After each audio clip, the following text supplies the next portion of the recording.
He made one wish and I made it come true, a true story. Some wants are said to be harmless until they aren't. I thought so once. A desire can't do any harm, can it? Just a silent thought. A harmless wish. However, not all wishes are granted. Some of them stick. They wait, settling like a weight in your chest. On his birthday, my nephew expressed his request. And as straightforward as that wish seemed, it had a profound impact. I regret not laughing it off. I regret turning my head away. When he looked at me and said it, I wish I hadn't had that stop in my chest. I'd like to have someone that truly understands me. Someone with the ability to love. The others all chuckled. I didn't. I was unable to. Because I secretly understood that wish had nothing to do with any schoolgirl. I caught his attention. Everything I believed to be true about boundaries, family, and love began to fall apart in that instant. I made an effort to convince myself it was nothing. Tiki minutes. Only my imagination. But I felt a stirring inside. I hadn't been seen in such a long time. Saw, not just glanced. Yes, he did. What's worse, I'm not sure. That I allowed him to see me or that he did. I wish I had declined. However, I didn't. And this is the tale of what transpired as a result. To explore actual stories that reveal the intricacies of the human heart, subscribe to Love, Lies, and Truths right now. You won't want to miss what happens next, I promise. I had no idea that Leo's birthday wish would be the turning point in our relationship. Perhaps, though, it had begun far earlier. My age is 38. No children. No work. My marriage is no longer sparking. I was vivacious once. Yes, I did. I used to fill a room with my desire, dreams, and joy. However, life tends to wear you down. Gradually, until you can hardly identify the person staring back at you when you look in the mirror. My spouse, Marcus, is not a bad man. He puts in a lot of effort in his work. Covers the expenses. He is courteous. He's not there, though. He's never with me, but he's there. Not at all. Even though we share a bed, it seems like we are in different universes. He used to caress me as if I were important. He seems to be oblivious to me now. There isn't any conflict. No passion. Nothing but quiet. Slowly and silently, like a boat losing its anchor, we drifted. And I hoped it would strengthen our bond when I lost my job last fall. However, it simply made matters worse. He immersed himself in his task even more. Long hours. Late gatherings. Occasionally, there were excuses that didn't add up. I lacked the energy to inquire more. I was too busy acting indifferent. The summer then arrived. My younger sister, Diana, arrived and stayed for a time. She is all that I am not. Vigorous, playful, optimistic. She is the type of person who brings life and noise into a space. She also brought Leo along. 19. Tall, athletic, soft-spoken. He has consistently been kind. Always be considerate. He has followed me about since he was a young child, trying to help and asking questions. He referred to me as his cool aunt. As a kid, I used to see him. However, he was no longer a child this time. I was unaware that I had been lacking a certain kind of vitality until he entered our home. Presence, not just youth. Curiosity. Warmth. When he saw me, he would smile. Find out how I was. Await the response. It's peculiar. Items that remain in your possession. A hand-passing edition grazing yours. A flattering remark that lasts a bit too long. The way his eyes looked into me rather than merely at me. I took note. I then felt guilty for noticing. However, what is the reality? It had been years since I felt so alive. In addition, Marcus consistently turned his back on me, ignored me, and nodded absently when I spoke. There was Leo. I detested how much I started to depend on that. On the evening of Leo's birthday, we all gathered around the table. The grill was in operation. The sun was going down. Diana was giggling at something. Leo then expressed that wish. It was nearly insignificant. A joke. A line that is thrown aside. I wish I had a real partner. Someone who truly understands me. Someone with the ability to love. Everyone laughed. However, I looked up. And he was staring at me already. He didn't flinch. Didn't grin. Simply maintained eye contact with me as if he were attempting to communicate without using words. I turned my head away. However, something changed within me. I made an effort to ignore it. I told myself I was having hallucinations. However, as I lay in bed with my husband that night, all I could sense was the quiet. Down the hall was Leo. I also didn't feel like the adult in the house for the first time. I was the stranger. It wasn't anything, I assured myself. However, a process had been initiated. There was a line drawn, so thin I could act as though it didn't exist. However, it was. I would also cross it. I had no idea that Leo's birthday wish would be the turning point in our relationship. However, it was. Surely that was only a joke. That was my self-talk. It didn't feel like a joke, though, in all honesty. Not right now. Not in his own words. Not to mention the way he looked at me afterwards. Outside, we were seated. Food, family, and flickering candles in glass jars. Everything felt cozy and lazy because of the languid summer heat. The scent of lemon zest and roasted maize filled the air. Marcus, as usual, was browsing through his phone as Diana was refilling beverages. Then, without warning, Leo said it. I wish I had a true understanding of myself. Someone with maturity who could impart life and love lessons to me. Of course, there was laughter. Diana tossed him a napkin. Marcus didn't look up at all. I made an effort to grin. Tried to comply. However, I sensed a stirring inside. I wasn't prepared for it. He did not share their laughter. Didn't make a face or go back. He simply kept his gaze on me for too long. Later that evening, as the evening was coming to an end, I was in the kitchen washing dishes. The house had that serenity you only get when a party comes to an end and night falls, and the light above the sink was dim. I sensed him there even though I didn't hear him enter. After silently observing me, he approached and gave me a glass from the table. I meant that, he added, his voice barely audible above a whisper. I remained silent. I was unable to. The water was gushing and my hands were a little shaky. I pretended not to hear, keeping my gaze fixed on the sink. However, my heart clearly heard him. He said nothing more and didn't press. He simply stood there for a while before leaving. For what seemed like an eternity, I stood in the kitchen, trying to understand what the heck had happened. It was a joke. It must have been. He's a teenager. His aunt is me. Then, however, the days began to feel different. He began to ask me questions and spend more time with me. Minor details, such as the books I read, my opinions on particular films, and my belief in soulmates. It wasn't idle chatter. It was deliberate. I was surprised by the way he began to compliment me. Even if your eyes constantly seem worn out, they are nonetheless stunning. To be heard, most people speak. You speak in order to comprehend. I wish there were more ladies like you. And I felt like I was sinking every time he said something like that. I dismissed it at first. I told myself that I was overanalyzing things and that he was only being kind. There was a night though. Marcus had dozed off on the sofa once more. Diana and her pals were up. I ended up watching an old movie on the balcony with Leo. Our shoulders touched as he sat closer than was necessary. At one point, he leaned in to tell me something amusing, and I couldn't help but stare briefly into his mouth.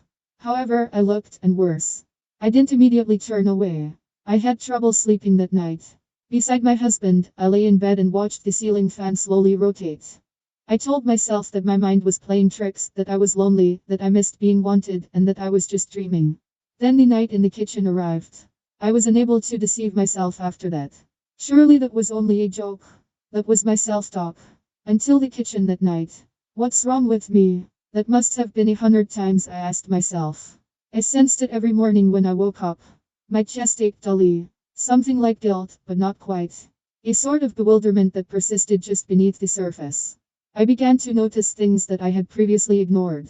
Similar to how my laughter would light up Leo's eyes. Or how he always managed to be close to me, passing me in the hallway, giving me something, and maintaining eye contact with me for a fraction of a second longer than anybody else. God bless me. I began to crave it. It didn't feel right. It was incorrect.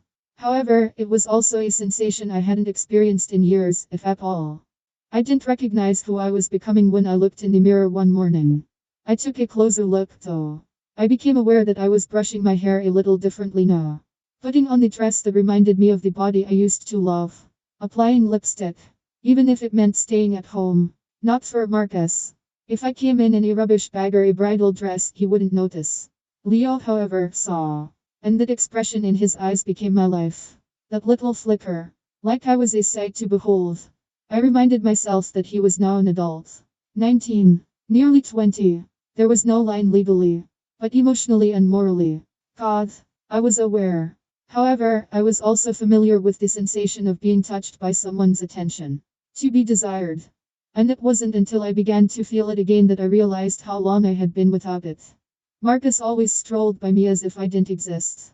Leo inquired about my sleep, how I was actually feeling, if I was content. Furthermore, those weren't merely words. He was referring to them. After spending so much time in the shadows, it's risky to be noticed. Without even recognizing it, I began to shun my husband. I would get into bed early and act as though I was asleep before he entered. I ceased to invite him to speak, to give it a shot, and he was unaware. Or perhaps he did, and showed no concern. This, in some way, made it worse. So I turned toward Leo more and more. Because every little gesture, joke, and look we exchanged began to feel like oxygen. As if I could breathe once more. I was ashamed of myself. However, I kept returning for more. I always noticed fading lines when I looked in the mirror. In Leo's eyes, however, I noticed a radiant person. Lovely, ideal, alive.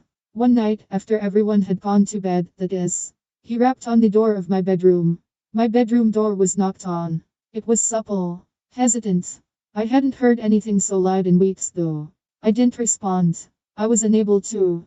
I was certain that he could hear my heart pounding so loudly through the door.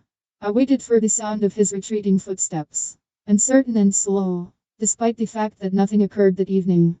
Already, everything was different. The nights began to drag after that. After everyone went to bed, Leo would stay. While I cleaned the kitchen or folded laundry, he pretended to go through his phone. He would talk to me about his early years, school, and how complicated love has become in the modern world. And I would pay attention.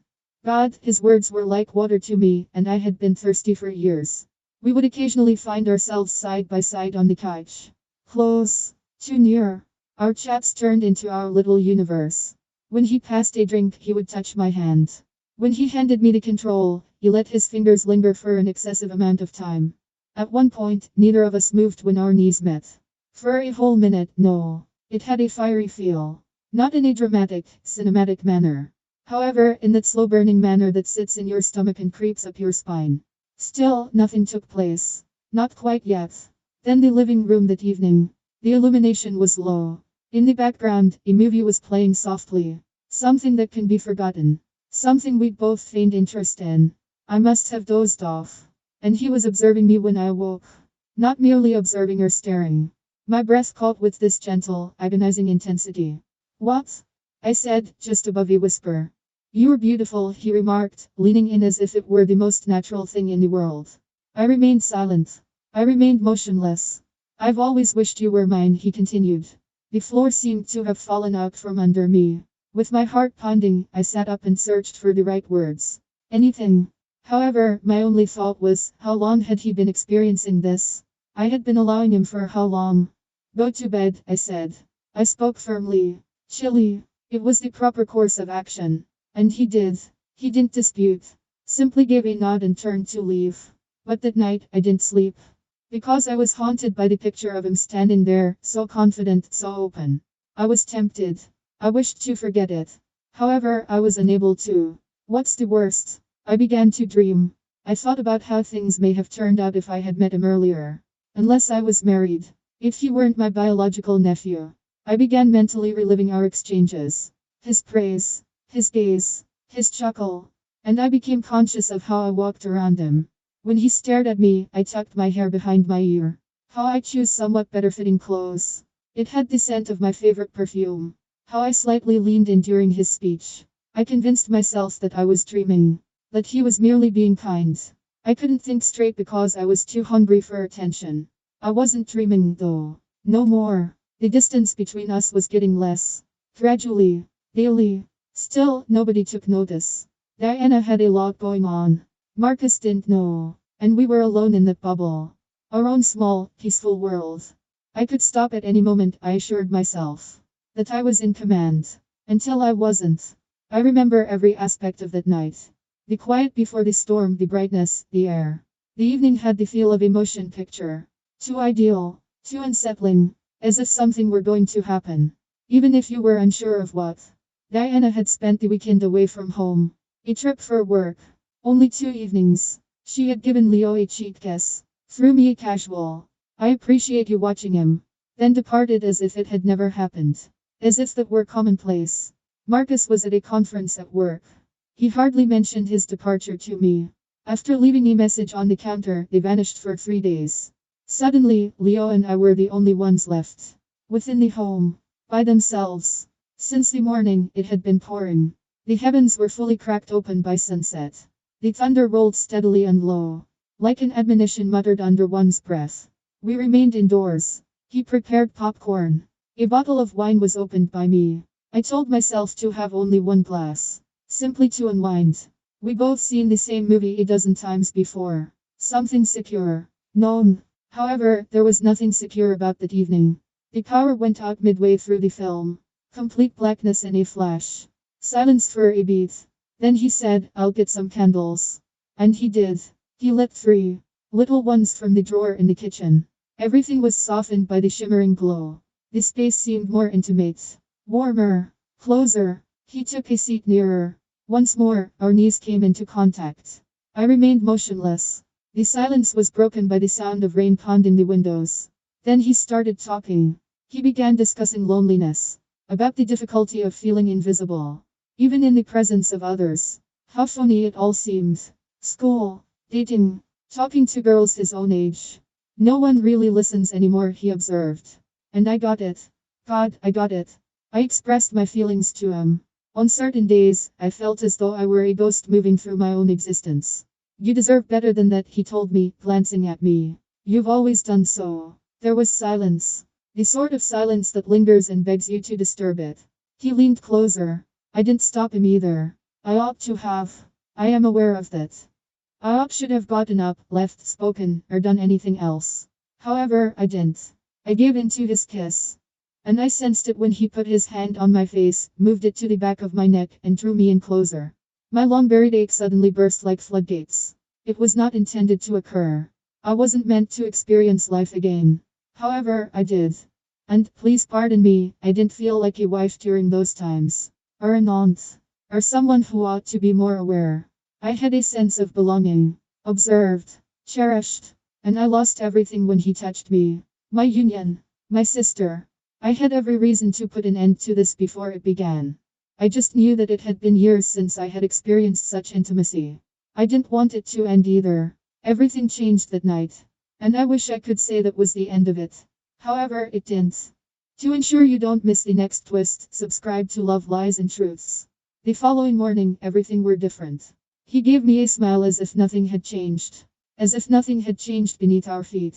But I was unable to return the smile. Not entirely. Not in the manner he desired. Everything felt heavier in the sunshine for some reason. Actual. False. I didn't pull away though, as he reached out to squeeze my hand while passing me the coffee. The fallout started at that point. Not everything happened at once. It moved slowly and silently in. Similar to a fog that is invisible until you are suffocating on it. Leo began to text me all the time. Small things initially. Greetings, happy face. It was a fantastic night. I keep thinking about you all the time. With my heart racing, I would gaze at my phone. I would occasionally respond. At other times, before I even viewed the mails, I would delete them. But the guilt was there regardless of what I did. Glaring at me. Living beneath my flesh. Diana then returned home. Something feels off in here, she said as soon as she went through the door. I laughed too soon. Told her that the weather was the cause. However, she gave me a serious look. The way sisters act when they sense that something is off. Leo kept his cool. Too cool, perhaps. His tone remained the same. The same grin. However, he seemed to be waiting for something from me based on the expression in his eyes. A sign. The following step. However, I was unsure of what to offer him. Marcus returned that same evening. He sat down at the dinner table, kissed my forehead warily, and hardly said anything. However, he turned to face me midway through his breakfast and remarked, "You've been aloof lately. Are you all right?" I went cold. Because his delivery of the words was more important than the words themselves. He didn't feel envious. He wasn't upset. He sounded diminutive. Uneasy. Like a man who was aware that something had changed but was unable to identify it. I expressed my fatigue to him. Attributed it to the weather. The same falsehood. And I really began to distance myself at that point. I no longer attended family dinners. When everyone was gathered in the living room, they stopped sitting there. Began to hide more in the kitchen. Cleaning things that didn't require cleaning. Avoiding discussions. Avoiding making eye contact. Avoiding myself. since everything was different. I also felt like I had a brick on my chest every time I glanced at Diana.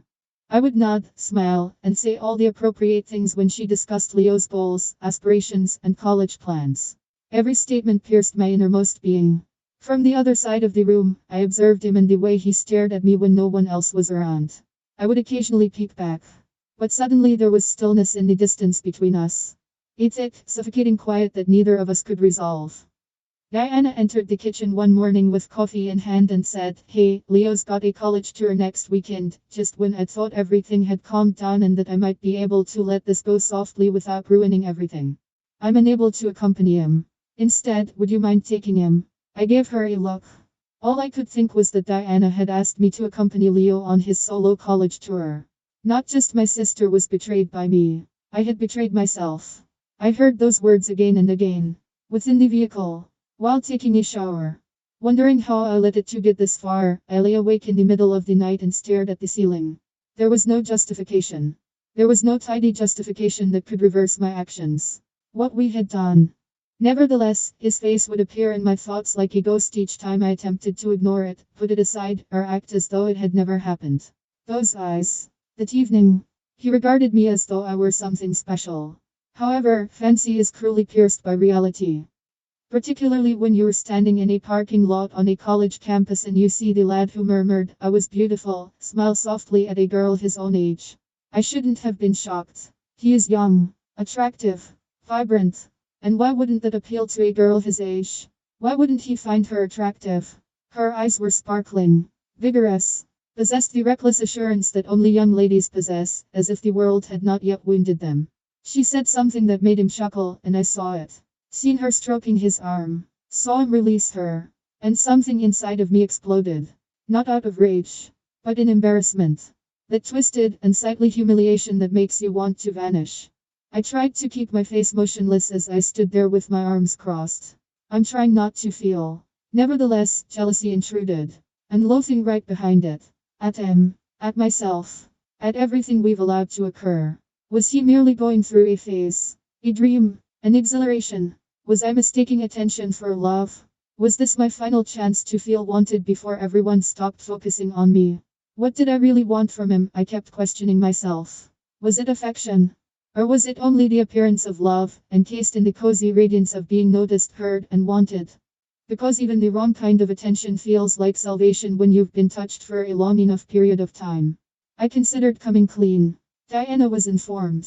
Owning up to my mistakes. However, how would you approach your sister with such a statement? How can you so thoroughly destroy someone's trust and still hope to live with it?